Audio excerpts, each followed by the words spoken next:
Boker Tov, shalom à tous, à toutes, à tous nos fidèles amis présents. Baruch Hashem, Ashrenu, qu'on a le mérite de parler de Rabbeinu chaque jour. Ashrenu, que je vous nous donne voix, Bezant Hashem, toutes les Yeshuot.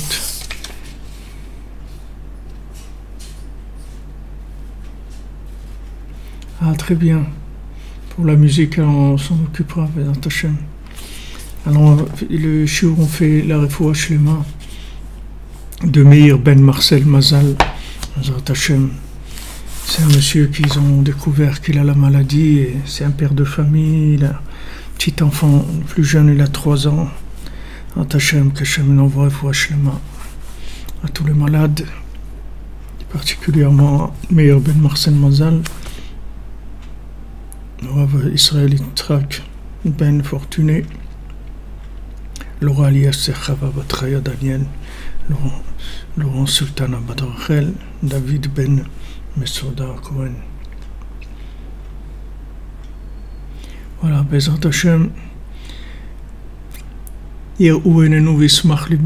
que ces jours-là de rapprochement entre Hashem et sa création, elle amène de l'adoucissement de la rigueur, Bezrat Hashem, qu'il y ait un grand adoucissement, que tout soit facile, que tout celui qui veut venir à Ouman, toutes celles qui veulent venir à Ouman puissent venir, tous ceux qui veulent venir pour Rosh Hashanah puissent venir, que ça soit facile.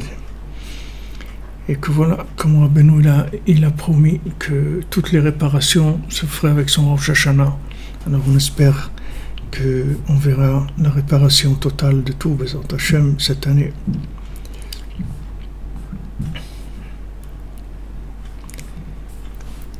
Alors hier on parlait de l'alliance, on a parlé hier et avant-hier de l'alliance et du fait que il n'y a pas d'éléments qui soient indépendants sur Terre, ça n'existe pas.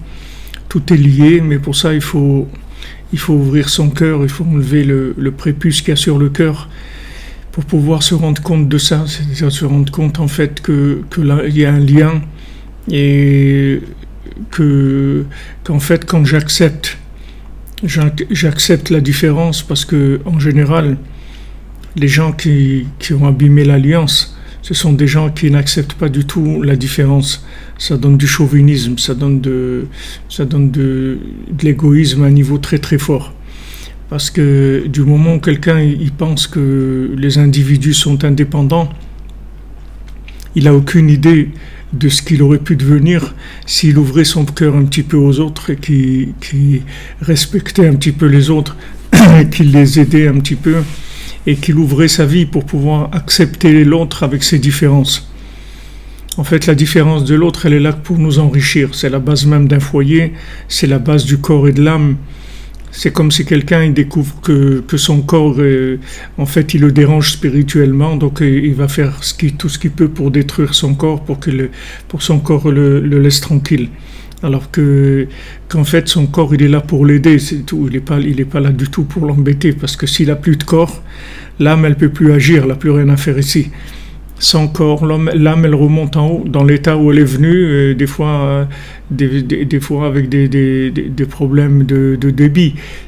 Tandis que si maintenant il y a une harmonie entre le corps et l'âme, alors on avance. Quand il y a une harmonie dans le foyer, on avance.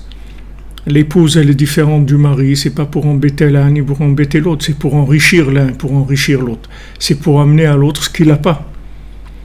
Et si chacun il était béchalom avec les gens qui l'entourent, alors chacun il amènerait ce qu'il a de spécial. Et chacun pourrait se grandir et s'enrichir de ça. Donc le problème de l'alliance, en général, les gens qui ont abîmé l'alliance, ils sont dans le chauvinisme, ils sont dans l'ego, ils pensent que leur façon d'être et de voir, c'est ça la vérité, qu'il n'y a rien d'autre dans le monde. Et ça les appauvrit en fait. Mentalement, ça les appauvrit énormément. Parce que même si quelqu'un est intelligent, même si quelqu'un est doué, même si quelqu'un a des grands cadeaux d'Hachem, ça n'a rien à voir avec l'enrichissement qu'il pourrait recevoir des gens qui sont différents de lui. Ça n'a rien à voir, ça n'a rien à voir. Il n'a aucune idée de ce qui serait devenu s'il ouvrait un petit peu son cœur à ceux qui l'entourent et qui sont différents de lui. Parce que cette différence-là, elle pourrait justement parce qu'elle est différente, c'est pour ça que ça peut l'enrichir énormément. Et ça ne va pas l'empêcher d'être lui-même. Au contraire, ça va être lui-même avec le développement de tout ce qui va lui être proposé. Ça va faire de lui vraiment quelqu'un d'extraordinaire, justement parce qu'il s'est ouvert aux autres. Alors que les gens qui sont fermés, ils restent pauvres. C'est l'appauvrissement. L'appauvrissement mental, l'appauvrissement émotionnel, l'appauvrissement d'imagination, de tout. La solitude, ça rend pauvre. Ça rend pauvre, ça fait dévier la personne vers des choses qui sont vraiment pas intéressantes. Alors hier, Rabbi Nathan nous a dit que si maintenant quelqu'un essaye de réparer l'alliance, comme je vous ai dit hier, la réparation de l'alliance, le Tikkun HaKlali, faire le Tikkun HaKlali tous les jours, si on peut venir à Ouman faire un Tikkun HaKlali, parler avec Hachem, tous les jours. Tout ça, ce sont des réparations de l'alliance. C'est réparer la communication, réparer l'alliance, c'est-à-dire créer des liens avec tout ce qui existe dans le monde. Mais d'abord, créer un lien avec le Créateur, créer un lien avec Hachem en parlant avec lui, et ensuite réparer nos capteurs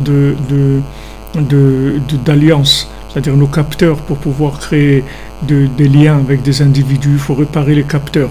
Alors les capteurs, on en a 10 dans le corps, qui sont les 10 poux, et ces 10 poux, on les répare grâce aux 10 chants, qui sont les 10 psaumes du Tikkun HaKlali, qui vont réparer nos approches notre approche de la vie, notre approche des individus, notre approche de nous-mêmes, pour arrêter de vivre dans un esprit de profit, d'intérêt, de plaisir, etc. Avoir une autre intention dans le rapport avec autrui, dans le rapport avec ce monde.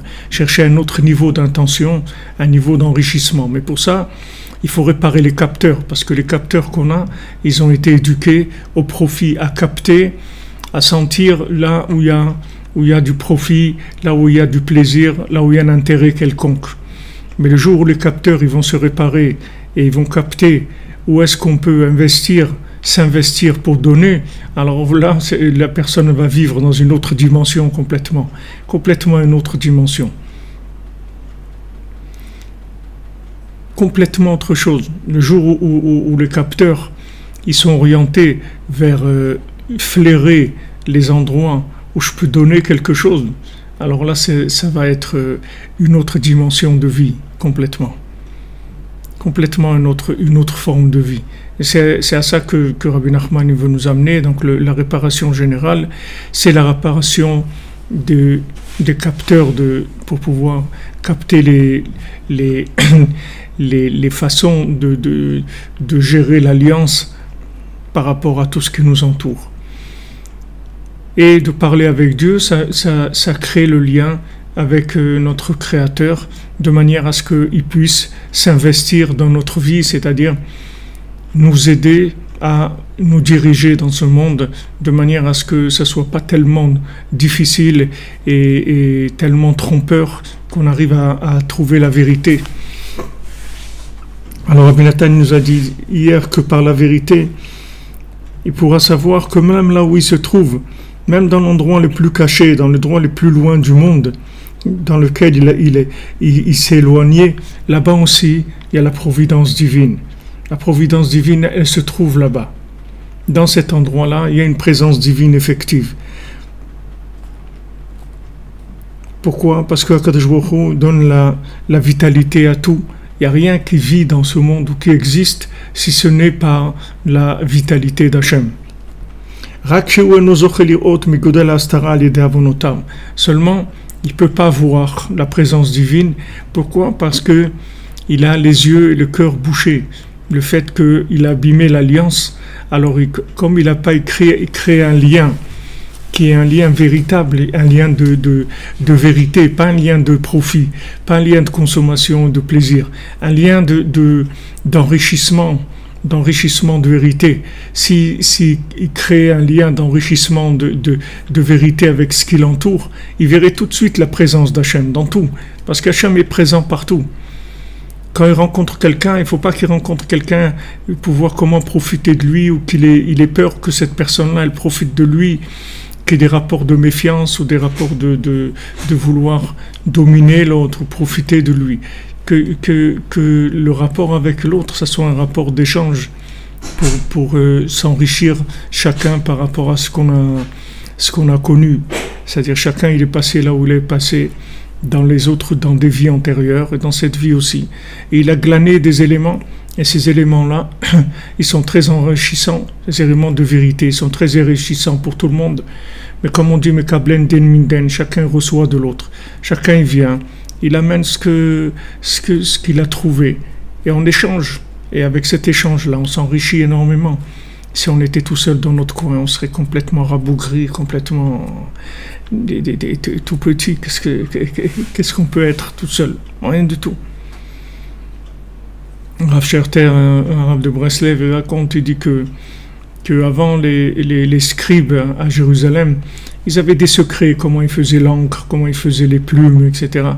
Et chacun il était là à cacher ses secrets, que personne ne sache comment il fait son encre, comment il fait ses plumes pour qu'il réussisse mieux que l'autre, etc. Après, ils ont changé de mentalité, chacun il donnait à l'autre ses secrets, ils s'entraidaient les uns les autres. Il dit qu'avant, à l'époque où chacun gardait ses secrets, etc., personne n'avait Parnassa, ils n'arrivaient pas à gagner leur vie comme il faut, les scribes. Et une fois qu'ils ont commencé à partager leur connaissance, chacun en apportant ce qu'il avait découvert avec son expérience, etc., là, ils ont commencé à voir Parnassa. C'est vrai, si tout le monde il montrait la boussole où elle est claire, si chacun il montrait sa boussole où elle l'a amené, alors tout le monde trouverait le chemin de la destination, tout le monde trouverait la porte de Jérusalem. Mais les gens ils veulent s'accaparer Jérusalem. C'est pas pourquoi? Parce qu'ils ont peur. Ils ont peur que si Jérusalem marche, alors ils ont peur que Tokyo ne marche plus, que Paris ne marche plus, que Bruxelles ne marche plus, que Londres ne marche plus. Pourquoi? Parce que si Jérusalem marche, ça va faire, comme on dit, ça va faire mal, là. Pas du tout. Le fonctionnement de Jérusalem, c'est pour le bien de l'humanité. Mais comme les gens, ils ont l'habitude de fonctionner dans de la méfiance tout le temps, alors ils imaginent toujours que l'autre que la chose qui appartient à l'autre, ça va lui faire du mal. Alors, pas du tout.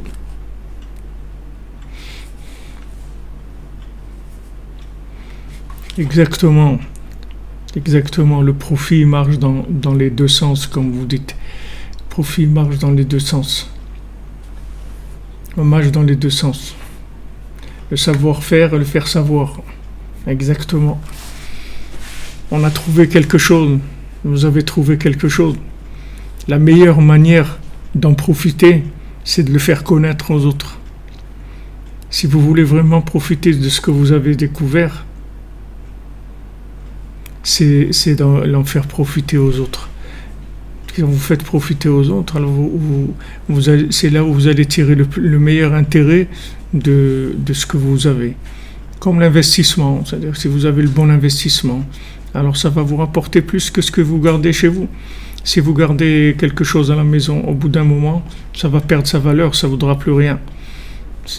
Il y a quelqu'un qui avait gagné, en Italie, je crois, il y a quelques années, il y avait quelqu'un qui avait reçu un héritage de son grand-père, une très grande somme, c'est-à-dire des millions et des millions. Seulement, l'héritage qu'il avait reçu, il était dans des billets qui étaient plus valables. Alors, je ne sais pas ce que ça a donné, son procès, mais il a essayé de dire que lui, il est pour rien, en fait, que si son grand-père, il n'a pas changé les billets à l'époque où il fallait changer, c'est pas pour ça que lui il perd le droit de ce qu'il doit hériter. Parce que ces billets, ok, ils valent plus rien, mais l'autre, il avait laissé un héritage pour lui, donc il a essayé de faire un procès. Je ne sais pas qu'est-ce que ça a donné, mais voilà ce qui se passe quand quelqu'un il garde des choses. Il garde la connaissance, il garde des émotions, il garde des sensations, il garde des paroles. Et après, c'est obligé que ça pourrisse. Ça peut pas rester frais, ça peut pas rester vivant, ça peut pas s'enrichir. Donc ça finit par se détruire parce que le temps il fait son travail. Surtout, le temps lui il avance surtout. Donc s'il n'y a pas un enrichissement, un renouvellement, alors ça marche pas. Les choses elles marchent pas. Il y avait un tzaddik qui habitait en Eretz Israël, qui habitait à Rosh Pina. Un tzaddik, un grand tzaddik de l'époque de la Gemara et du Talmud. Et quand il est décédé, ce tzaddik, alors ses enfants, ils ont vu qu'il était dans le monde futur, il avait la lèpre sur lui.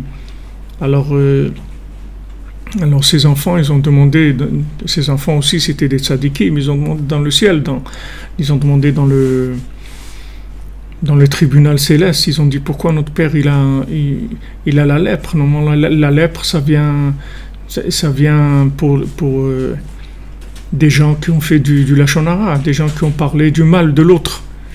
Mais mon père, et on sait qu'il a jamais parlé, il parlait jamais, donc c'est impossible que mon père il ait parlé du mal de qui que ce soit, il parlait pas. Donc pourquoi il aurait la lèpre? Alors on a répondu, on aura dit justement, il a eu la lèpre parce qu'il parlait pas. Parce que ne pas dire les bonnes paroles qu'on doit dire, c'est exactement comme si on dit du lachon hara, des mauvaises paroles, c'est la même chose. Les gens ils croient, ils disent non mais moi je fais pas de mal. Mais ça suffit pas, tu crois que c'est un alibi, que tu vas leur dire je fais pas de mal. Qu'est-ce que tu fais de bien? C'est ça, tu peux pas amener un alibi, tu dis non mais moi j'ai pas fait de mal, vous comprenez, je faisais pas de mal. Ça suffit pas de dire que je fais pas de mal. Si à un moment tu as une bonne parole à dire à quelqu'un et tu retiens cette parole-là, tu la dis pas, c'est comme si tu disais du mal, c'est la même chose.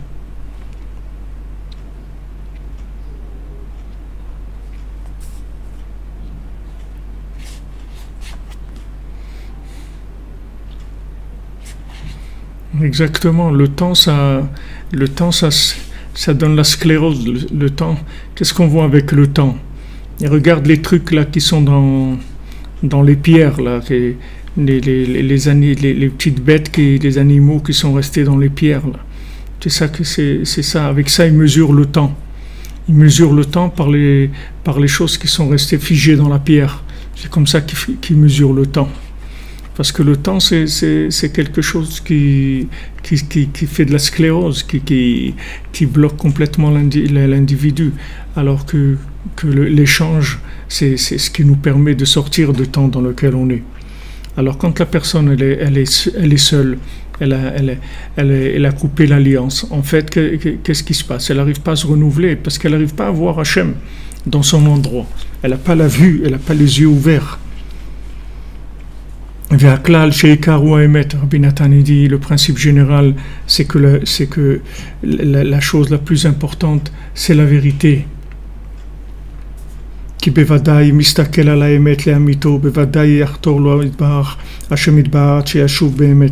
Parce que si quelqu'un il observe que la véritable vérité, pas la vérité de sa logique, mais la vérité en inclusant la troisième dimension, la vérité de la connexion, pas la vérité de la compréhension, la vérité du vécu, pas la vérité du compris, alors c'est sûr que Hachem, il va venir vers lui et il va lui faire trouver un chemin de manière à ce que lui aussi puisse revenir vers la vie, revenir vers un changement positif.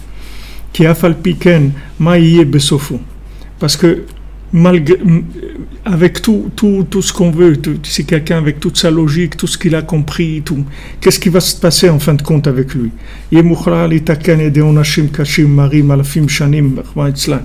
va être obligé après d'être réparé par des choses qui sont très très désagréables, parce qu'en fin de compte, l'individu est venu sur terre pour arriver à quelque chose, et s'il n'arrive pas à cette chose-là, il va falloir obtenir des réparations, comme quelqu'un ne fait pas d'entretien dans son véhicule. Après, il est obligé de faire des réparations qui coûtent cher, changer le moteur, ou changer les carburateurs, changer la batterie, et trucs qu'il faut s'il n'y a pas d'entretien.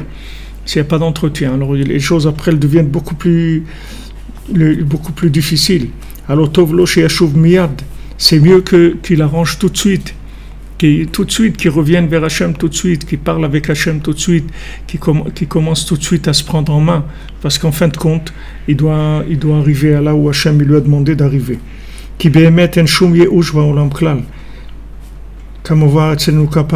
Parce que Béhémet, le désespoir n'existe pas. Tu ne peux pas dire je suis désespéré. Ça, c'est un alibi qui ne marche pas. C'est pas la peine de dire oh, moi c'est trop dur pour moi, je suis désespéré. Laisse ça. Au lieu de faire de chanter du désespoir, prends-toi en main, prends tes outils et commence à travailler. Bon Hachem, tu as une bouche. Bon Hachem, tu as un cœur. Si tu es tellement amer et tellement, c'est que tu ressens des choses, oui. Tu as une bouche, tu as un cœur. Alors voilà, avec ça, tu peux arriver à tout. Tu n'as pas besoin d'autre chose. Tu peux dire, j'avais pas assez d'atouts. Tu as tout. Tu as tous les atouts. Tu as tout. Tu as quoi? Tu as un cœur et une bouche. Ça suffit avec ça. Rabbi Nachman dit, il n'y a besoin de rien d'autre. Avec ça, tu as tout. Donc ne commence pas à rentrer dans la dépression et la solitude et ouais, mais moi, vous comprenez, je suis seul, il n'y a personne. Ne commence pas à rentrer là-dedans, parce que c'est un chemin c'est un alibi qui ne marche pas. Cet alibi-là, il ne marche pas chez Hachem. Donc trouve autre chose. Essaye de trouver autre chose, parce que ça ne marche pas.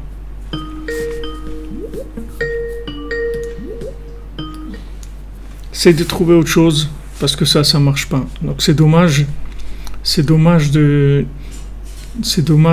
rentrer dans des chemins de désespoir, parce que Rabbi Nachman, il a dit, le désespoir n'existe pas. Donc tu vas vers quelque chose d'imaginaire. Ça n'existe pas. Le désespoir n'existe pas. Donc ne va pas vers l'imaginaire, vers quelque chose qui n'existe pas. Prends tes outils et travaille, c'est tout. Tu as une bouche, un cœur, commence à parler avec Hachem. Tu peux dire une phrase, tu peux dire 2 phrases, tu peux dire 3 phrases. Commence à parler. Quand tu vas commencer à parler, tu vas créer un lien. Quand tu vas créer ce lien, Hachem, il va t'ouvrir les yeux. Tu vas voir où il se trouve dans ce monde. Et tu vas commencer à te connecter. Et tu vas avancer, c'est tout. C'est pas difficile.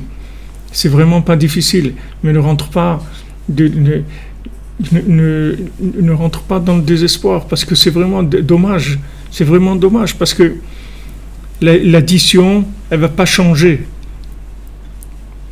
Si quand tu arrives à la caisse du supermarché, si tu leur dis, voilà, en fait, je suis venu acheter parce que je suis désespéré, alors j'avais besoin de faire des achats pour avoir un petit peu le moral et tout. Ils vont dire, on comprend très bien, mais ça ne change pas le prix de l'achat. Vous avez acheté, il faut payer. Vous ne pouvez pas dire parce que j'ai acheté, parce que j'avais besoin de sortir de mon désespoir, qu'ils ne vont pas te faire du gratuit. On va faire gratuit du tout. Donc laisse tomber, ça ne marche pas, ça. Ça ne marche pas. Bon, Hachem, ce n'est pas difficile. Il n'y a rien de difficile. La méthode est très facile. Tu as une bouche et un cœur. Tu commences à parler, c'est tout. Tu commences à parler avec Dieu. Dès que tu établis le lien, le GPS, il se met en marche. C'est comme le principe du GPS. C'est-à-dire, dès que tu fais la connexion avec le satellite, il se met à te parler. Il te dit, voilà, vous voulez aller à tel endroit, ok, alors prenez, voilà la route la plus courte, et faites comme ça, et faites attention à des bouchons là, il y a la police là, il y a des radars là, il y a des trucs, etc. C'est fini, t'as plus de... C'est une fois que tu as établi la connexion. Après, ça y est, le reste, après, tu as juste à suivre. C'est facile. Mais ça ne sert à rien de rester sur le bas-côté et dire je suis désespéré, j'ai pas la carte, je ne sais pas où aller, j'ai aucune idée où je dois aller, j'ai essayé des choses dans ma vie, ça n'a pas marché, et à chaque fois j'essaye encore, ça ne marche pas. Et voilà, et mon conjoint ne comprend rien, et mon patron ne comprend rien, et mes enfants ne comprennent rien, et mon voisin ne comprend rien, et personne ne comprend rien. Ok, alors parle avec Dieu, tu vas voir que tout le monde va comprendre tout. Parle avec Dieu, c'est tout. Et Dieu va t'ouvrir les yeux, il va te montrer où ça se trouve. Tout était là, mais il fallait ouvrir les yeux. C'était ça qu'il fallait. Dans le conte de l'infirme, vous voyez, il était infirme, ses jambes, elles ne marchaient pas. Rabbeinu, il n'a pas raconté le 7e mendiant, parce que c'est le mendiant du pouvoir. Les jambes, c'est le pouvoir, ça représente le pouvoir, ça représente la joie. Et la danse, la joie, c'est la connexion avec Hachem. Rabbi Nachman, il n'a même pas pu raconter le 7e mendiant. Il a dit, il n'y a que Mashiach qui va nous le raconter. Alors l'infirme, il n'a pas de jambes. Il ne marche pas ses jambes. Alors il veut se lancer quand même, essayer de faire des choses. Parce qu'il dit, bon, ok, même si je n'ai pas de jambes, je vais essayer. Donc comme il essaye, il n'a pas de jambes, il essaye.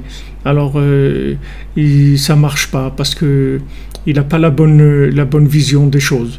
Il veut absolument arriver à la foire pour son commerce très rapidement. Et il voyage la nuit. Et il se fait attaquer par des bandits et ils lui prennent tout, ils le laissent tout seul sur sa charrette, sans chevaux, sans rien.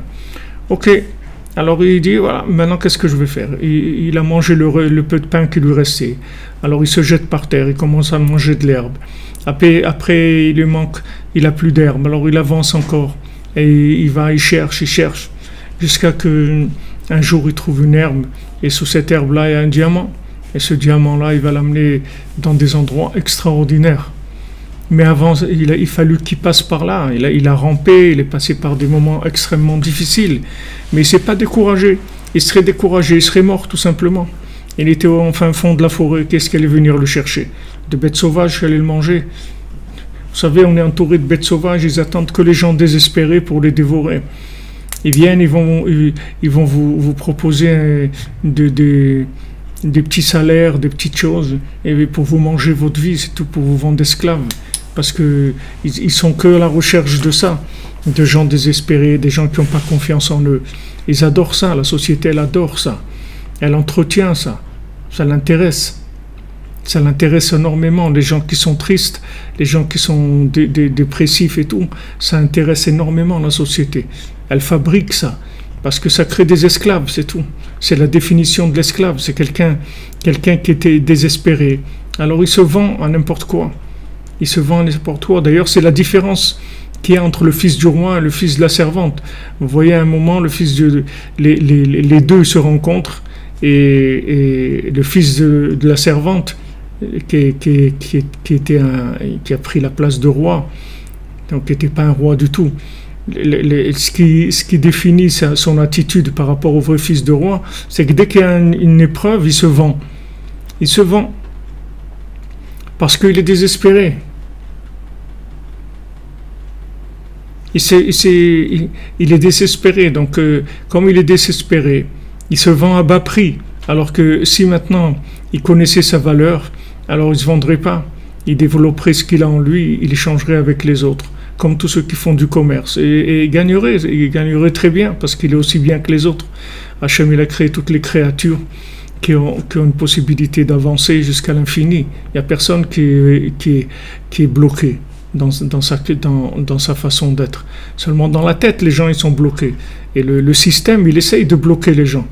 Parce que si vous bloque dans votre tête, après il vous met sur des rails que lui, il a décidé. Et vous avancez là-dedans, vous n'avez plus le choix. Vous êtes sur des rails parce que vous êtes désespéré. Regardez les gens qui travaillent dans des endroits où ils sont exploités, où c'est tellement difficile et tout. Pourquoi il y aurait des gens qui vont être exploités par d'autres et vivre tellement difficilement, et d'autres gens qui sont là tranquilles et qui ont des vies moins difficiles et qui exploitent les autres? Pourquoi il y a ça? C'est uniquement dans la tête, c'est tout. C'est pas le pouvoir. Le pouvoir, tout le monde l'a. Seulement, il est caché de lui. Donc, avant, si tu veux ne pas te faire exploiter, il faut que tu sortes de la tristesse, du désespoir. Et tu commences à parler avec Hachem. Tu commences avec Hachem et tu vas voir que toi aussi, tu as un GPS. C'est pas que lui qui a le GPS. Tu n'es pas obligé de le suivre à lui parce qu'il a un GPS. Toi aussi, tu peux avoir ton GPS. Et toi aussi, tu peux mettre l'adresse où tu veux aller, mais si ce n'est pas la même que la sienne. Là, tu es obligé d'aller à l'adresse où lui, là, tu le suis. Pourquoi? Parce que tu n'as pas de GPS. Pourquoi tu n'as pas de GPS? Parce que tu n'as pas confiance en toi, hein. Tu ne parles pas avec Dieu. Mais si tu parles avec Dieu, tu vas voir tout de suite ton GPS, il va se mettre en marche. Et que tu peux aller là où tu veux aller, et que Hachem, il va t'aider. Comme il l'a aidé à lui, il va t'aider à toi aussi. Il va te montrer le chemin à toi aussi. Et comme ça, tu vas te construire. Donc, si vous voulez, cette façon de vivre là, de l'esclavage, ça vient uniquement du fait que la personne, elle est déconnectée, c'est tout. Un esclave, c'est une personne déconnectée, c'est ça un esclave. C'est quelqu'un qui est déconnecté et qui n'a même pas la force de se battre dans le binaire, c'est-à-dire dans la logique. Donc il est là et le vent l'emporte là où il y a le vent, il l'emporte de là vers là. Il n'a pas d'initiative personnelle. Donc l'alliance, elle va donner la vie, c'est-à-dire l'initiative personnelle, faire vivre le point positif qu'il y a en moi, avoir confiance en moi, que Baruch Hashem, j'ai quelque chose d'extraordinaire, que mon âme elle est unique, que mon âme elle me donne des renseignements uniques, des informations uniques, et qu'avec ça je vais avancer, et je vais commencer à pouvoir échanger avec les autres. Et je vais être un commerçant, je ne vais plus être un esclave. Je vais être un commerçant, je vais échanger avec les autres. Eux, ils viennent. Vous voyez un marché. Qu'est-ce que c'est le marché? C'est le marché. Pourquoi ça s'appelle le marché? Parce que les gens, ils marchent. C'est les gens qui ont des jambes, ils marchent. Alors ça, les gens qui marchent, ça crée un marché. Et qu'est-ce que c'est un marché? C'est un marché d'échange. Un, il vient, il vend des pommes de terre, l'autre, il vend des vêtements, l'autre, il vend des chaussettes, l'autre, il vend des oiseaux, l'autre, il vend... Chacun, il vend ce qu'il a à vendre. Et on échange. Quelqu'un, il vient, il achète ça, il achète l'autre, il vend ça, il change avec l'autre. C'est le marché, c'est un endroit d'échange, c'est un endroit de vie. Pourquoi? Parce que c'est un endroit où il y a des pieds, c'est un endroit où les gens, ils ont marché pour arriver là. Pourquoi le marché, ça a le même mot que marché? Quand on parle de marché international, les trucs, c'est pas une course à pied, mais ça vient des pieds. L'échange vient des pieds. L'échange vient du fait que les pieds fonctionnent, c'est-à-dire qu'il y a de la joie, qu'il y a de la émouna, qu'il y a de la joie, qu'il y a confiance en soi. Alors à ce moment-là, j'ai ma marchandise, et moi aussi je viens sur le marché. Avec ma marchandise, je suis sur le marché. Celui-là, il sait faire de la plomberie, celui-là, il sait faire de l'électricité, moi je sais faire ça, l'autre, il sait faire ça, et voilà, on échange. J'ai besoin d'un plombier, il vient, et l'autre, il a besoin de moi, il m'appelle, et chacun, il a sa place. Mais pas rendre des esclaves, pourquoi des gens, ils vont rendre les autres esclaves? Ça les intéresse, ils les exploitent, ils leur donnent un petit salaire. Ils les exploitent, parce que ces gens-là, ils savent pas qu'eux aussi, ils ont un GPS, et que Hachem, il peut les orienter vers une bénédiction à eux aussi. Comme on voit donc Rabbi Nathan dit comme on le dit souvent chez nous, c'est-à-dire chez les Breslev, comme on dit, le désespoir n'existe pas. Et combien les gens ils vont avoir besoin de ça? Combien de gens, comment Rabbeinu il a crié le désespoir n'existe pas, ne vous désespérez pas, le désespoir n'existe pas. Et les Breslevers ils disaient à Ouman, Rabbeinu il a crié ça tellement fort que ça s'entend aujourd'hui encore, on entend sa voix qui dit ne te désespère pas. C'est le son de la voix de Rabbeinu. Il est aujourd'hui, on l'entend encore tellement il a crié fort et profondément.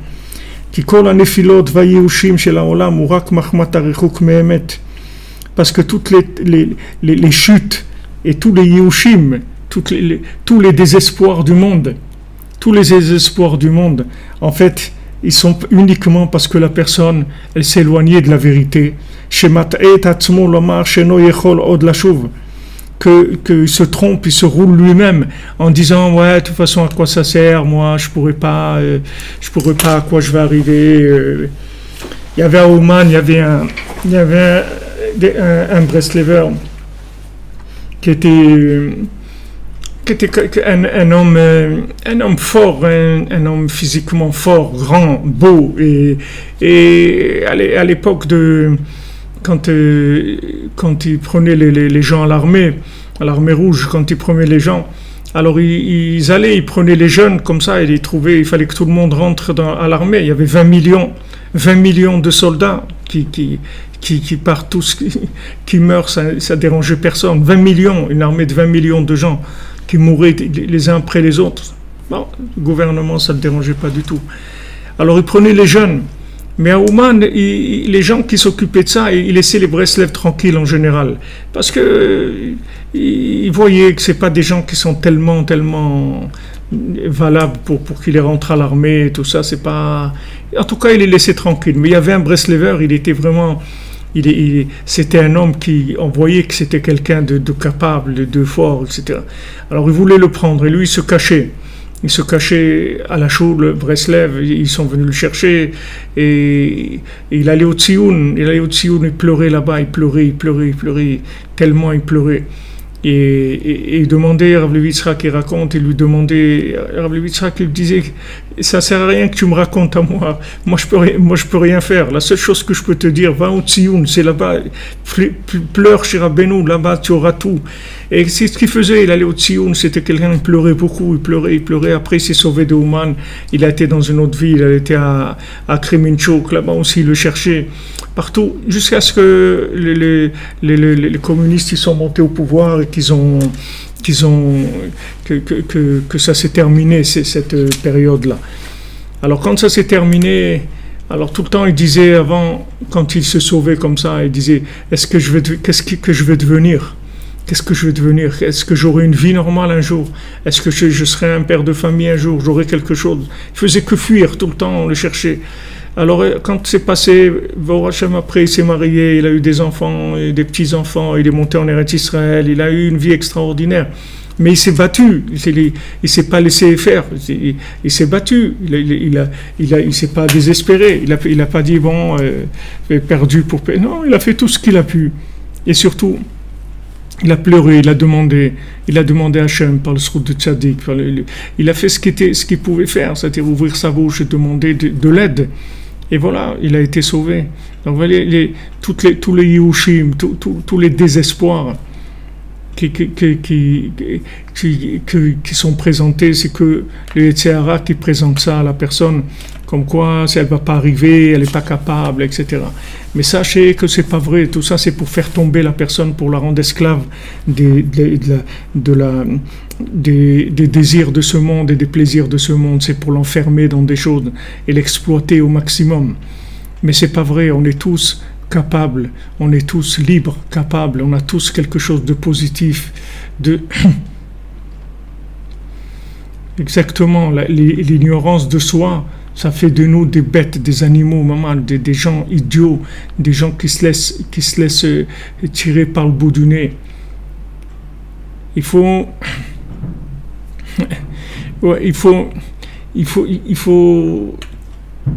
se prendre en main avec ce qu'on peut. Il n'y a rien de difficile. C'est pas difficile. Déjà, il faut fixer dans son cœur que le désespoir n'existe pas, c'est tout. Donc déjà ça, il faut que ça soit fixe dans le cœur. Une fois que j'ai ça, après qu'est-ce que je peux faire? Je peux parler avec Dieu, lui demander, voilà, c'est toi qui m'as créé, mon créateur, c'est toi qui m'as mis ici. Occupe-toi de moi parce que moi j'arrive pas, moi je connais pas le chemin. Donc, show me the way, montre-moi le chemin parce que moi je sais pas. Je sais pas, je suis perdu. Donc montre-moi le chemin. Dès que je fais ça, je déclenche le GPS et on va commencer à me donner des indications. Donc faire attention de pas se laisser avoir, parce que toutes les chutes de l'individu, elles viennent du fait qu'il ne connaît pas la vérité. Lo yamin shuv mine chosher, que quelqu'un il croit plus tellement il est dans l'obscurité.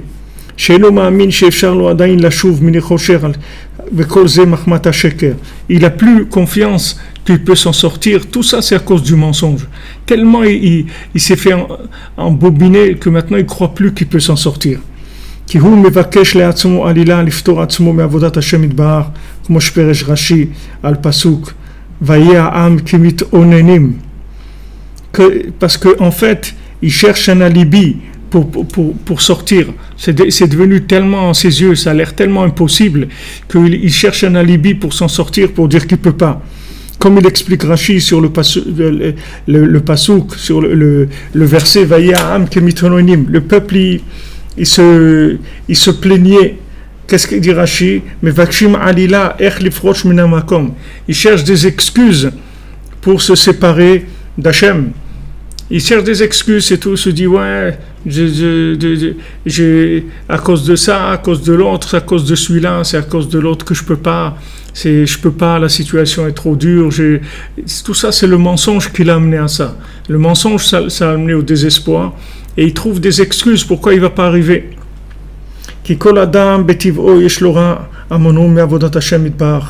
Parce que toute personne, de façon naturelle, c'est-à-dire de naissance, elle a des empêchements, des choses qui l'empêchent de se rapprocher d'Hachem. Et il faut supporter des difficultés et se fatiguer pour enlever ce mal. ce mal qui m'empêche de voir la vérité et qui m'empêche de m'approcher d'Hachem. Tout le monde a ça, de naissance. Donc il y a besoin de travailler, de faire quelque chose pour lutter contre ça.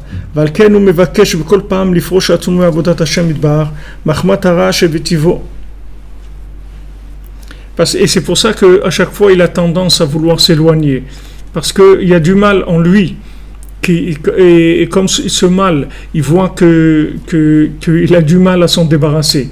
Alors il dit, bon, mais alors je peux pas, tu vois bien, j'ai truc et tout. Il essaye de trouver des circonstances atténuantes pour dire qu'il peut pas. Mais malgré ça, malheur à lui de son yetzer, de son mauvais penchant, et malheur à lui de son créateur, parce que il peut pas, il faut qu'il sache que le créateur, il est là, et il l'a créé et pour qu'il arrive à quelque chose. Donc ça lui sert à rien de dire je peux pas, parce que Hachem il peut pas le mettre dans une situation où il peut pas. Seulement il fait pas ce qu'il y a à faire, c'est tout. Mais il y a personne qui peut pas ouvrir la bouche. Tu peux ouvrir la bouche, il y a personne qui peut pas ouvrir la bouche. Et si tu peux pas ouvrir la bouche, tu lèves tes yeux au ciel, tu dis mon Dieu aide-moi, c'est tout. Tu peux dire ça, répète ça, c'est tout. Répète mon Dieu aide-moi des dizaines de fois, tu vas voir qu'il va t'aider. Parce que il y a un moment où il devra donner des comptes sur son passage sur terre. Donc il n'y a pas d'excuse à dire j'ai laissé tomber parce que j'ai vu que j'arrivais pas, etc. Ça sert à rien des excuses. Ça sert à rien. Tu es pas là on t'a pas mis ici pour que tu amènes des excuses. On t'a mis ici pour que tu fasses ce que tu as à faire, pour ton bien, pour que tu fasses ce que tu as à faire pour toi. Alors ne cherche pas des excuses pourquoi tu ne peux pas faire, ça ne sert à rien, parce que tu es là pour faire. Si quelqu'un est employé quelque part, il ne peut pas amener un mot d'excuse tous les jours pourquoi il ne vient pas au travail, sinon il va plus avoir de travail. Il n'y a pas à t'excuser, fais ce qu'il y a à faire, c'est tout. ועל כן אין לו שום התנצלות לפרוש מהשנבר, רק על ידי שרואה שמתחיל כמה פעמים להתקרב להשם יתברך ואינו יכול לעמוד בשום ניסיון קל, אז אני מוצא לעצמו תירוץ לומר מה יעשה. Mais le problème c'est que maintenant, comme il essaye à chaque fois, il voit qu'il n'arrive pas, et même une petite épreuve il ne tient pas, alors il se dit, bon écoute, c'est pas pour moi, j'arrive pas, il n'y a pas, c'est pas pour toi, tu es ici pour ça, tu ne peux pas dire c'est pas pour moi. Tu es ici pour ça. Tu es ici pour trouver Hachem, pour te rapprocher de lui. Donc ne dis pas, je ne peux pas.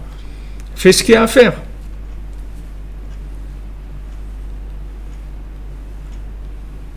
Ça ne sert à rien de se suicider. Vous croyez que vous pouvez vous sauver d'ici, Monsieur John Williams? Ça ne sert à rien. Celui qui se suicide, il revient à la seconde d'après, il revient dans ce monde tout de suite. Et pire qu'avant. Alors c'est pas la peine. Autant finir qu'on est là déjà, qu'on termine. C'est ce qu'il y a à faire. Vous croyez que vous avez le libre arbitre de vous suicider? Suicide, ça n'existe pas. Dès que vous suicidez, la seconde d'après, vous êtes réincarné dans ce monde et vous recommencez. Pire que l'autre fois. Vous venez avec des paquets encore plus, des bagages que vous n'aviez pas l'autre fois, on vous les rajoute maintenant. Il n'y a pas. Il n'y a pas comment... Voilà, c'est tout. Je dis, aïe, où est-ce que tu es Hachem? Tu ne peux pas dire ça? Dis ça, c'est tout. Il ne faut pas du tout penser à ça, de se suicider. Se suicider, c'est de l'orgueil. Quelqu'un, il est...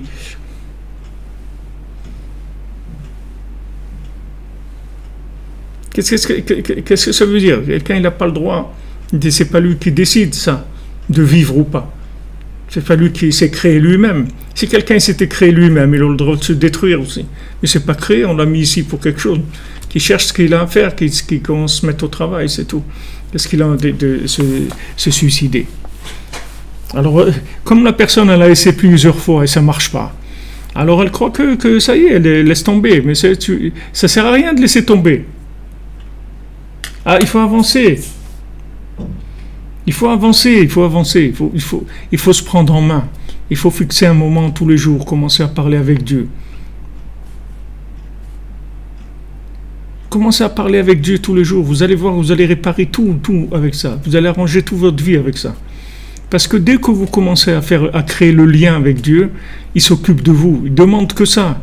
Seulement quand la personne, elle va dans la logique, alors Hachem, il le laisse. Il le laisse se débrouiller tout seul. Il le laisse se débrouiller tout seul. Mais si vous parlez avec lui, vous lui dites, Hachem, je ne peux pas me débrouiller. Tu m'as mis dans ce monde, j'arrive pas. Je te le dis, voilà, clairement, j'arrive pas. C'est tout.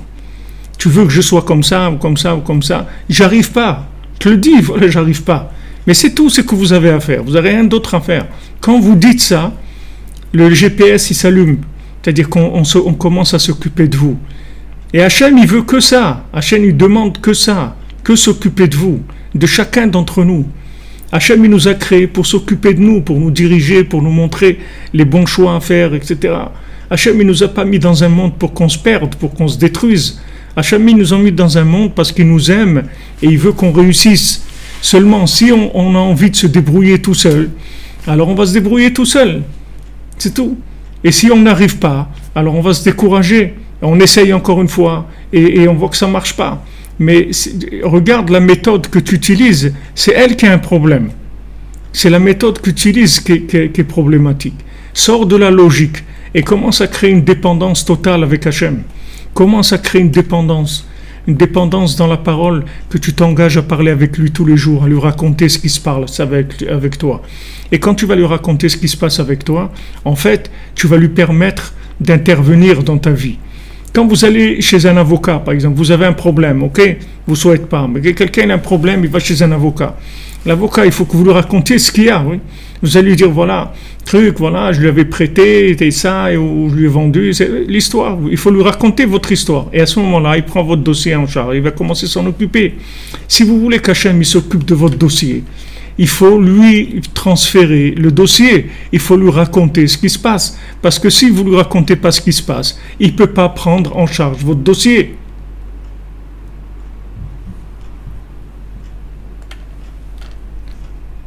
Hachem, le Zohar, il dit que quand Hachem s'occupe d'un dossier, la personne, elle sort toujours méritante, gagnante, il n'y a aucun problème, n'importe comment qu'il soit le dossier. Parce qu'Hachem, c'est le meilleur avocat qui existe, puisqu'il nous a créés pour nous faire réussir. Donc il cherche à nous faire réussir.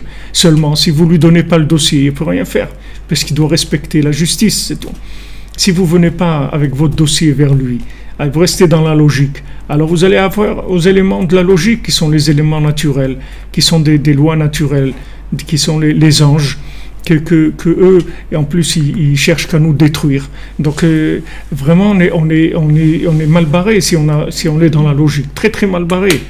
Il faut sortir de la logique. Il faut arrêter de croire qu'on peut résoudre notre vie, qu'on peut se débrouiller. On n'a pas à chercher à se débrouiller, à résoudre quoi que ce soit. Nous, on est là parce qu'Hachem nous a mis ici. Il faut lui adresser la parole et lui dire, voilà, en fait, mon problème, c'est le tien, c'est pas le mien. Parce que c'est le fait que c'est toi qui m'as mis ici. Donc moi, je suis d'accord. Moi, je veux faire tout, je veux arriver, je veux faire tout ce que tu veux que je fasse. Mais j'arrive pas. Alors aide-moi, j'arrive pas. Peut-être que je me trompe, que peut-être je suis capable, mais en tout cas, je n'ai pas conscience que je suis capable. Alors, si je suis capable, alors rends-moi conscient que je suis capable. Montre-moi mes forces si j'en ai. Et si j'en ai pas, donne-les-moi. Mais tu ne peux pas me laisser ici, je ne vais pas gâcher ma vie. Avec tout ce que ça m'a coûté de passer sur Terre, je ne vais pas gâcher ma vie quand même. C'est dommage. Si vous parlez avec Hachem, tout de suite, il prend le dossier en main. Tout de suite, c'est immédiat. Et quand prendre votre dossier en main, ça veut dire qu'il va vous montrer le chemin. Il va vous montrer le chemin. Et là, il peut même vous enlever le libre arbitre s'il veut. Parce que du moment où vous êtes adressé à lui, vous avez utilisé votre libre arbitre. Vous comprenez? Si vous avez maintenant utilisé votre libre arbitre pour parler avec Dieu, donc votre choix, il est fait déjà. Vous avez reconnu et vous avez accepté et vous avez demandé à Dieu de vous aider. Donc voilà, vous avez utilisé votre libre arbitre. Donc après, Hachem, il peut vous enlever le libre arbitre. Il peut vous fermer une porte, il peut vous faire rater un train, il peut vous faire perdre une valise ou trouver un truc. Hachem, après, il peut tout faire dans votre vie. Parce que du moment où vous avez utilisé votre libre arbitre pour vous connecter avec lui, vous avez fait le choix déjà. Ça s'appelle un choix. C'est-à-dire, vous n'êtes pas quelqu'un qui essaie de se débrouiller tout seul, d'accord? Si vous essayez de vous débrouiller tout seul, vous utilisez votre libre arbitre avec votre logique, mais du moment où vous utilisez votre libre arbitre pour vous connecter à Hachem, voilà, vous l'avez utilisé, votre libre arbitre. Donc ça y est, après Hachem, il peut intervenir dans votre vie, même malgré vous. Il peut vous emmener dans des chemins qui sont à l'envers par rapport à votre tête complètement, que vous n'aurez jamais pu trouver. Hachem, il va faire en sorte que vous allez rencontrer, vous allez trouver dans des situations que vous n'aurez même pas imaginé qu'elles existent dans votre tête. Comment ça vient? C'est parce que vous êtes adressé à lui. Vous avez utilisé votre libre arbitre pour vous remettre entre ses mains. Et donc maintenant, de la façon, dans la justice, il a le droit d'intervention. Comme maintenant l'avocat. Du moment où vous avez signé, vous êtes venu chez un avocat. Il a procuration, il vient, il agit pour vous, il va dire des choses, il va faire des choses pour vous, en votre nom. Donc maintenant, Hachem, il intervient en votre nom. Le tzaddik aussi, il intervient en votre nom. Vous venez chez Rabbi Nachman une fois, vous faites Tikkun HaKlali. Alors ça y est, après c'est lui qui vous prend en charge. Parce que du moment où la personne elle est venue chez le tzaddik il devient responsable de la personne. Il devient responsable de la personne, c'est fini, la personne elle est plus seule. Elle a un avocat, elle a quelqu'un, voilà, elle s'est adressée à un avocat, elle lui a remis son dossier. Et voilà, le cauchemar de revenir ici à Chamishmor et l'Arabie Saoudite, il y a pire que ça dans le monde. Il y a les cafards, il y a les souris, il y a des grenouilles, la personne elle peut revenir sur des formes aussi qui sont très très désagréables. C'est pas que, croyez pas qu'elle revient spécialement en forme humaine, elle peut venir dans des choses qui sont vraiment très désagréables. Donc du moment où vous décidez de vous remettre entre les mains d'Hachem, de vous remettre entre les mains du tzaddik, après Moshe Rabbeinu, après le tzaddik qui s'occupe de vous, Rabbi Nachman il s'occupe de vous, s'occupe de notre vie, voilà, on est attaché à lui, nous on dit on sait rien, nous on s'est attaché à lui, ce qu'il nous a dit de faire, on essaye de le faire, puis c'est tout, on a confiance en lui. Le reste on peut pas, si on avait pu, on aurait fait quelque chose, on peut pas, voilà, on a reconnu qu'on peut pas, voilà le choix qu'on a fait. Voilà les choix qu'on a fait, c'est qu'on a été chez un avocat, parce qu'on ne peut pas se défendre nous-mêmes, c'est tout. Donc on a le droit de faire ça, oui. Ils sont là pour ça. Les tzadikim, c'est les avocats. Donc on est venu chez eux. Et on leur dit, voilà, occupe-toi de moi, c'est tout, moi je ne peux pas. Donc quand on a fait ça, on a utilisé notre libre arbitre, oui. Donc ça y est, après, on a donné la possibilité d'intervention à la troisième dimension, c'est-à-dire Hachem, il peut intervenir dans notre vie, et peut nous sortir de là où on est. Alors, il dit Rabbi Nathan, ne te roule pas, ne dis pas, Behemet, Haïti Rotse, la chouv, la Shemidbar. Tu sais, j'aurais vraiment voulu revenir vers Dieu et à m'arranger. Avalma, essaie. Mais qu'est-ce que je vais faire? Ki Yitzri mitgaber alay b'kol pa'am. Mon Yetzirah, il m'attaque à chaque fois. Au moins, Aïl, au moins, Ochil, on. Et qu'est-ce que je vais essayer? Qu'est-ce que je vais attendre encore? Tikvar nitfasti bagalut gadol, ache yefshar la chouv, on. Je me suis fait attraper dans un exil terrible, je ne peux plus sortir de là. Je ne peux plus sortir de là. Il est dans l'addiction, il ne peut plus sortir. Il ne peut plus sortir. Déjà, quand il était un peu dans l'addiction, alors il n'arrivait pas, il n'est pas arrivé à ne pas continuer. Quand il fumait une cigarette ou 2 par jour, il n'est pas arrivé à ne pas continuer. Non, il fait qu'il fume 2 paquets par jour, comment il va sortir de là? Il est emprisonné complètement. C'est vrai, dans la logique, c'est emprisonné complètement. Mais tu peux demander de l'aide. Ce qu'il faut que tu saches, c'est qu'il y a tout un système d'assistance qui est là. Il y a l'assistance, il y a Europe Assistance, il y a Mondial Assistance, mais il y a Breslev Assistance, il y a Rabbi Nachman Assistance. Rabbi Nachman Assistance, il est là pour assister tous les gens qui n'arrivent pas. Il est venu pour ça. Il est là pour ça. Donc n'aie pas peur d'appeler. N'aie pas peur d'appeler. N'aie pas peur d'appeler, de demander de l'aide. Prends un billet d'avion, viens à Ouman, fais un Tikkun HaKlali, demande de l'aide. Demande de l'aide. Il est là pour ça. Il est venu que pour ça. Il est venu que pour ça.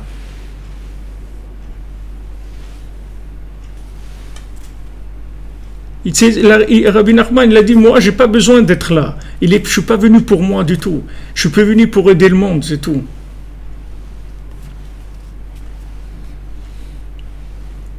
C'est pas difficile. Il y a un avocat mondial qui est là pour défendre la cause humaine, pour justement se battre contre ces tribunaux qui nous accusent et qui veulent voir qui veulent voir le mal en nous, qui font ressortir le mal et qui veulent nous faire tomber, nous faire devenir pire que ce qu'on est encore et qui veulent nous emprisonner, nous rendre esclaves encore plus, etc.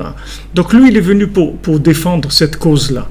Donc viens, demande Breslev Assistance, c'est tout, ça existe. C'est numéro 148, c'est Breslev Assistance. Vous faites le 148, vous allez tomber sur Breslev Assistance. Et voilà, vous arrivez à Oman, faites un tikkun klali. C'est tout, le tout, c'est de signer chez l'avocat pour qu'il puisse prendre votre dossier en main. Après, vous n'avez plus rien à faire. Après, lui, ça va s'occuper de vous. Je peux vous dire, même malgré vous, il va s'occuper de vous. Même si vous voulez plus, il s'occupera de vous quand même. Et même si ça vous plaît pas, il s'occupera de vous quand même. Et il vous amènera dans des endroits que vous même pas imaginez, des situations. Parce que, ça y est, du moment où vous avez lâché, vous avez signé la procuration, c'est fini après.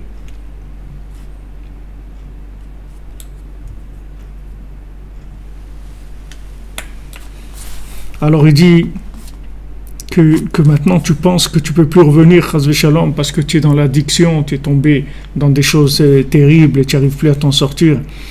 Aval behemet kol ze pitouy hayetzer hara ve'asatat haba'al davar. Mais tout ça, c'est uniquement de la séduction du yetzer hara, du mauvais penchant, et qui nous fait tomber en utilisant le mal qui est en nous pour nous essayer de nous rendre quitte et de nous éloigner d'Hachem en nous disant qu'on peut pas. C'est le yetzer hara qui te dit que tu peux pas. C'est pas toi, sache, c'est le yetzer hara qui te dit que tu peux pas. Mais c'est pas vrai. Parce que lui, il veut te dire tu peux pas toute la journée pour qu'après tu veuilles plus. Mais tant que tu lui dis non, moi je peux, en tout cas je veux, et je sais que je vais pouvoir. Parce que moi je vais prendre un avocat, le plus grand avocat qui existe dans le monde. Il s'appelle Rabbi Nachman de Breslev, ici Rehov Pushkina. Et c'est le plus grand avocat qui ait jamais existé dans le monde. Et il s'est engagé à détruire le mal. C'est pas le mot détruire que je voulais dire. Il s'est engagé à défendre les cas qui n'ont jamais pu être défendables depuis la création du monde. Les gens les plus pourris qui aient jamais existé sur Terre. Il s'est engagé à les défendre, pas à les défendre, à les faire gagner. C'est pas qu'il dit, bon, ok, je suis d'accord, je prends votre dossier. C'est déjà pas mal, quelqu'un qui veut prendre son dossier. Il y a des gens, il n'y a aucun avocat qui veut prendre leur dossier. Non, c'est pas un qui prend votre dossier. C'est que quand il prend un dossier, il a gagné l'affaire. Le problème, c'est rien que de venir signer la pétition, le truc là, la procuration plutôt chez lui. C'est ça le problème. C'est ça les empêchements. Mais une fois qu'on a fait ça, ça y est après, on a gagné déjà. Puisque Rabbi Nachman a dit, j'ai terminé, et je vais terminer, j'ai gagné et je vais gagner. Et il a dit ça, c'est avec chacun d'entre vous. C'est pas quelque chose de général. C'est je vais gagner avec chacun d'entre vous. C'est-à-dire que Rabbi Nachman aujourd'hui, il attend uniquement ça, que chacun vienne à Ouman pour signer la procuration, pour qu'il puisse s'occuper de lui, c'est tout. C'est tout ce qu'il y a à faire. Après, le reste, vous allez voir que ça se met en place, ça se règle, parce que du moment où l'avocat il a pris les choses en main, c'est fini. Il va faire tout ce qu'il y a à faire. Il connaît tous les tribunaux d'en haut. C'est lui-même les 24 tribunaux d'en haut. Il peut annuler tout ce qui peut se décider de négatif sur la personne. Donc on a une chance qu'aujourd'hui, on a un avocat qui est capable de défendre et de faire gagner les gens les plus éloignés, qui ont les plus de problèmes qu'il n'y ait jamais eu depuis la création du monde. Il garantit. C'est ce qui manquait au monde. Je vous l'ai dit combien de fois, pourquoi il y a eu le déluge? Parce qu'il n'y avait pas d'avocat, c'est tout. Pourquoi il y avait un avocat, mais il ne savait pas qu'il était avocat, il croyait qu'il était constructeur de sous-marins, de bateaux, il croyait que c'était un constructeur de sous-marins. Il ne savait pas qu'il était un avocat. Alors qu'il a ouvert sa bouche, il aurait dit quelques mots qu'Hachem il attendait, il aurait sauvé l'humanité. C'est ça qui manquait à l'humanité. Ce n'est pas les bêtises qu'ils faisaient les gens. Le problème, ce n'est pas les bêtises. Le déluge, il n'est pas venu par la bêtise humaine. Le déluge, il est venu parce que les avocats, ils n'ont pas fait leur travail. C'est pour ça que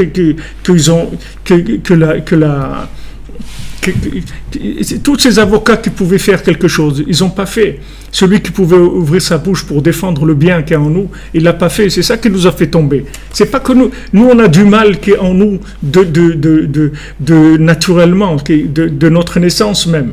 Et les vies qu'on a antérieures, etc. On a amassé beaucoup de problèmes. C'est pas le problème, c'est pas les problèmes qu'on a. Le problème, c'est qu'on n'a pas trouvé l'avocat qui va nous faire gagner le procès. C'est tout. Et Baruch Hashem, aujourd'hui, vous avez un avocat qui s'engage à faire gagner votre procès sans le regarder. Sans dire, ne soit la peine de lui dire j'ai fait ça et ça, et tout ce que vous avez fait, il dit voilà, regarde, moi je défends tous les cas. Parce que je suis là pour défendre tous les cas qui sont indéfendables, puisque tous les gens qui sont aujourd'hui là, vivants aujourd'hui, c'est qu'ils ont eu des problèmes insolubles, sinon ils ne seraient pas là. Les gens qui sont arrivés à résoudre leurs problèmes, ils ne sont plus revenus. Donc si on est là aujourd'hui, c'est qu'on avait des problèmes qui n'ont jamais pu être résolus. Donc voilà, vous avez un avocat. Cet avocat, il s'engage qu'il défend notre affaire et il la gagne. Donc ça y est, l'affaire elle est gagnée. Baruch Hashem, Ashrenu, heureux sommes-nous. Alors je vous raconte une petite anecdote du Rav Shvadron. Le Rav Shvadron, il était une fois en Amérique, il est allé dans une synagogue. C'était une synagogue d'avocats. Alors, quand il a voulu parler le Shabbat, ils ont dit « Ah non, vous n'allez pas commencer un rabbin encore à nous saouler avec des trucs et tout, on n'a pas envie. » Alors il a dit « Je veux parler 1 minute. Je peux parler 1 minute ?» Il a dit « Bon, 1 minute, vous pouvez parler. » Alors il a dit « Voilà, il y a un problème parce que entre les gens qui sont en enfer et les gens qui sont au paradis, ils ont voulu construire un mur de séparation. Aujourd'hui, c'est à la mode, oui, les murs de séparation. Pourquoi? Parce qu'ils disent que les mauvaises odeurs de l'enfer, elles viennent au paradis, ça dérange les gens. C'est ces mauvaises odeurs-là. Alors, d'accord, ils ont été d'accord pour construire le mur. Maintenant, ils ont dit, qu'est-ce qui va payer le mur? C'est le Mexique ou c'est les États-Unis? C'est l'enfer ou c'est le paradis? Qu'est-ce qui paye le mur? Alors les gens qui étaient en enfer, ils ont dit, nous, ça ne nous dérange pas la mauvaise odeur, débrouillez-vous. Et ceux qui sont au paradis, ils ont dit, mais c'est à cause de vous qu'il y a de la mauvaise odeur, c'est vous qui devez payer. Et ils ne s'en sortaient pas. Et après, bon, ils ont gagné. Ceux de l'enfer, ils ont gagné, et c'est ceux du paradis qui ont dû payer le mur. Alors il a dit, vous savez pourquoi? Parce que les avocats, ils sont en enfer. Alors il y avait tous les avocats là-bas, donc ils ont su défendre la cause. Et alors ils ont dit, ah bon, vous pouvez continuer. Il dit, vous voulez que je continue? Ok, alors il a ouvert le truc avec ça. Alors qu'est-ce que c'est ces avocats-là? C'est ces avocats qui pouvaient défendre le bien du monde, ils l'ont pas défendu. Comme je vous ai dit, la Gemara a dit dans Brachot, Rabbi Yochanan, il a dit, j'ai peur, avant de mourir, il a dit, j'ai peur qu'on m'emmène en enfer. Alors ses élèves, ils ont dit, mais Rabbi, si vous avez peur d'aller en enfer, nous, qu'est-ce qu'on va faire alors? Il dit, non, c'est pas que je vais aller en enfer pour moi. J'ai peur qu'on m'emmène en enfer et qu'on me montre tous les gens que j'aurais pu défendre et je les ai pas défendus et à cause de moi ils sont là-bas parce que j'aurais pu voir le bien car j'aurais pu les défendre. Donc si vous voulez défendre quelqu'un, vous voulez défendre l'humanité, vous voulez sauver quelqu'un, aidez-le à venir à Ouman, soit parlez-lui, soit essayez de l'embrouiller, de l'embobiner, de lui dire regarde j'ai besoin de quelqu'un pour m'accompagner, je suis seul et est-ce que tu veux pas venir avec moi? Soit participer à des gens qui veulent venir, ils n'ont pas les moyens de venir. Faites, arrangez-vous, c'est ça, arrangez le monde, c'est ça. Parce que dès que son dossier, il passe chez Rabbi Nachman, il a gagné, c'est fini, c'est réglé, c'est fini. Quoi qu'il lui arrive dans sa vie, c'est terminé. Ça y est, son dossier, il est gagné, il a gagné, il ne reviendra plus jamais ici. Rabbi Nachman, il l'a garanti. Celui qui vient au Ouman faire un tikkun klali, il ne reviendra plus jamais dans ce monde.